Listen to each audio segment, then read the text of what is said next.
दर्पण ऐसा दोस्त है कि जब तुम हंसते हो तो वो भी हंसता है, जब तुम रोते हो तो दर्पण भी रोता है, जब तुम चिढ़ाते हो तो दर्पण भी चिढ़ाता है। जैसा मुंह बनाओ दर्पण वैसा रूप दिखा दिया करता है। अरे दोस्त होना चाहिए तो दर्पण की तरह होना चाहिए कि जब हम रोएं तो उसके चेहरे पे हंसी नहीं, उसके चेहरे पे आंसू आना चाहिए, तो समझना वो हमारा दोस्त है। दुनिया तो ऐसी है कि हम रोएंगे तो वो हंसेगी और हम हंसेंगे तो वो हमारा मजाक बनाएगी। ध्यान रखना, दर्पण की तरह दोस्त बनाओ। दर्पण तुम टूट कर भी झूठ नहीं बोलते, दर्पण तुम टूट कर भी झूठ नहीं बोलते, और हम टूटने के डर से अपना मुंह नहीं खोलते। ध्यान रखना, दर्पण टूट जाएगा, हर टुकड़े में आपका चेहरा दिखाएगा। दर्पण खुद टूटता है लेकिन दिखाने वाले के चेहरे को नहीं तोड़ा करता है।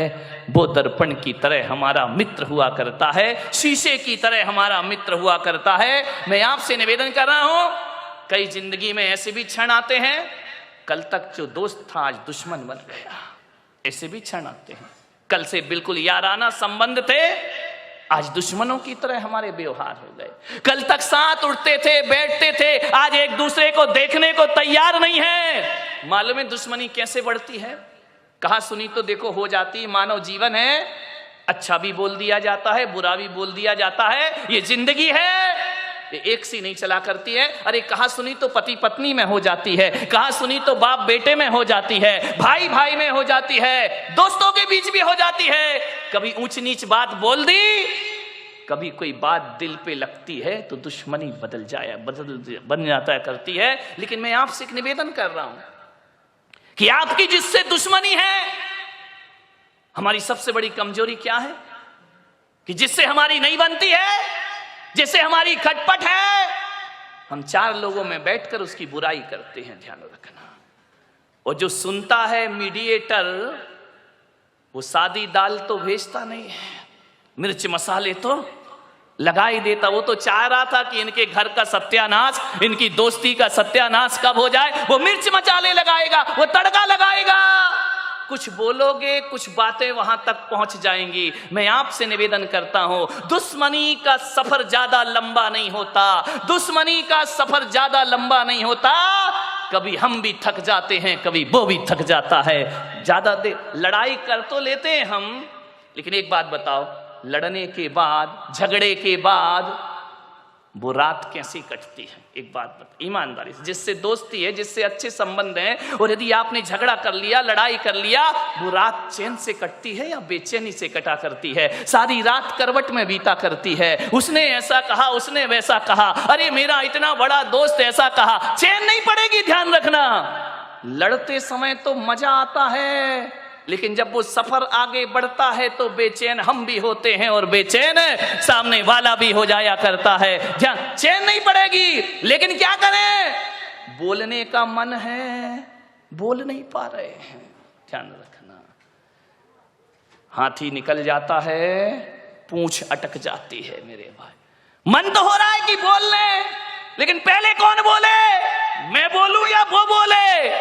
ध्यान रखना, अटक जाता है मन। मानव स्वभाव है, मानव का जीवन है, मानव की जिंदगी है, ये सब चलते रहता है। मानव, ध्यान रखिए, एक बात याद रखना, जो कल तक तुम्हारा बहुत अच्छा दोस्त था, अच्छा प्रिय था, अच्छे मीठे व्यवहार थे, उससे यदि अनबन हो जाए, लड़ाई झगड़े हो जाए, तो आज एक निवेदन आपसे कर रहा हूं बड़ी विनम्रता के साथ। यदि वो दोस्त बहुत अच्छा है, यदि वो दोस्त हमारे हितकारी है, यदि वो दोस्त बहुत अच्छा हमारे जीवन का सहयोगी है, कुछ बातचीत हो जाए तो एक नियम ले लेना आज से कि हम अपने दुश्मन की पीठ पीछे इतनी प्रशंसा करेंगे, इतनी प्रशंसा करेंगे, होता नहीं है लेकिन हम बुराई करते हैं।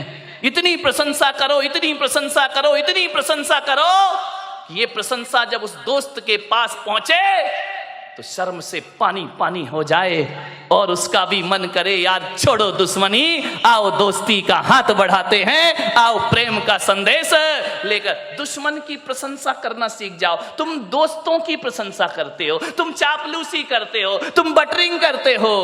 दोस्तों की प्रशंसा करो, कोई फर्क नहीं पड़ेगा। दुश्मन की प्रशंसा करो, दुश्मनी अपने आप खत्म हो जाएगी। विचार करिए। तुम्हें कह रहा था कि घर से व्यवस्थाएं सुधारिए, घर से जीवन सुधारिए, अपने घर को मंदिर जैसा पवित्र बनाने का प्रयास करिए। 1 घंटे की पूजा पाठ से जीवन में मंगल होने वाला नहीं है। एक बात याद रखना, पूरी जिंदगी को पवित्र बनाना पड़ेगा। बहू ने कहा कि महाराज, हम यदि अपने घर में कुछ करते हैं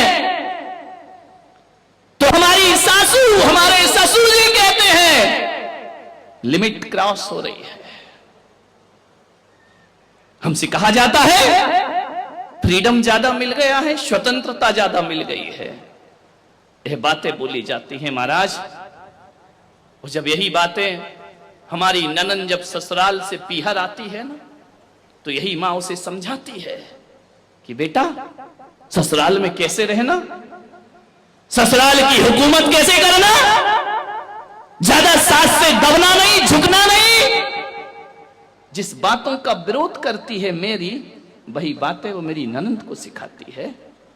बहुत पीड़ा होती है महाराज, बहुत दर्द होता है महाराज।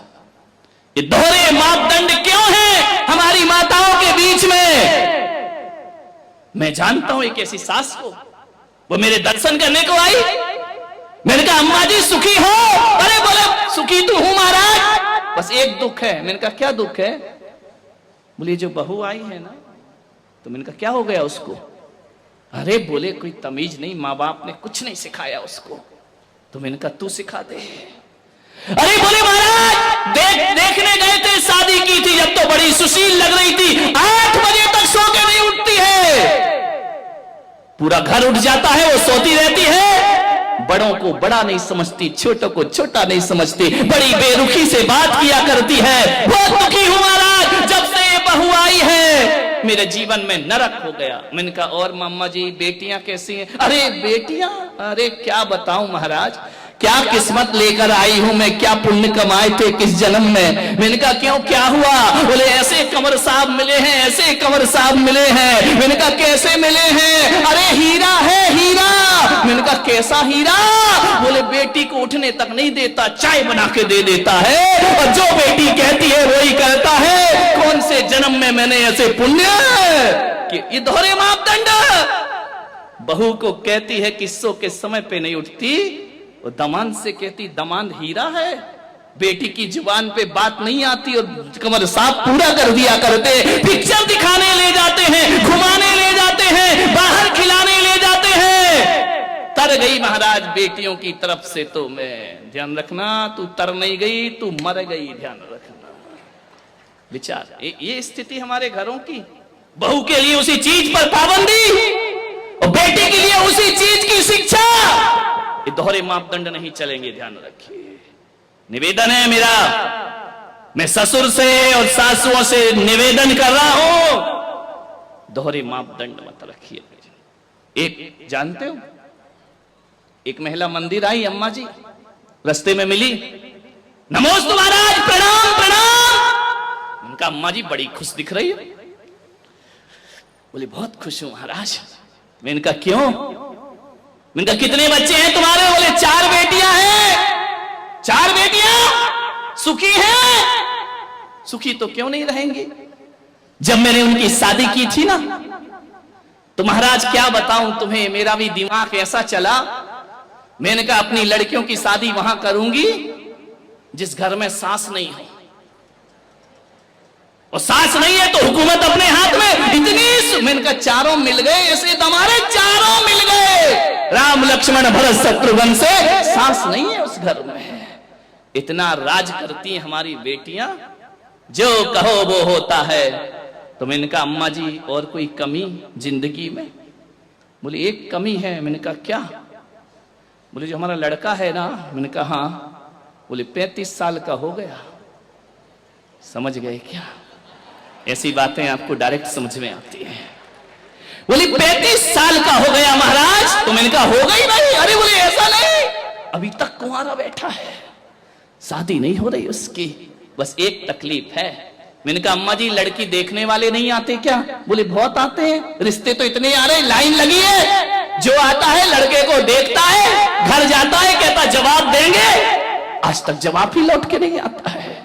हम इंतजार ही करते, कुंडली भी मिल जाती है, लेकिन शादी नहीं हो रही है। मैंने कहा अम्मा जी नहीं होगी। बोले क्यों, कोई शनि की दशा लगी है क्या? मैंने कहा दशा नहीं लगी, दशा बैठी है। बोले मतलब क्या है? मैंने कहा तूने तीनों बेटियों के लिए संकल्प लिया था ना कि जिस घर में सास ना हो वहां दूंगी, तो और बेटी वाले भी तो हैं। मैंने कहा जब तक तू रहेगी लड़का कुंवारा रहेगा, ध्यान रखना। और जिस दिन तो दुनिया से चली जाएगी उस दिन लड़के के फेरे लग जाएंगे। दोहरी नीतियां मत चलो मेरे भाई, ध्यान रखना।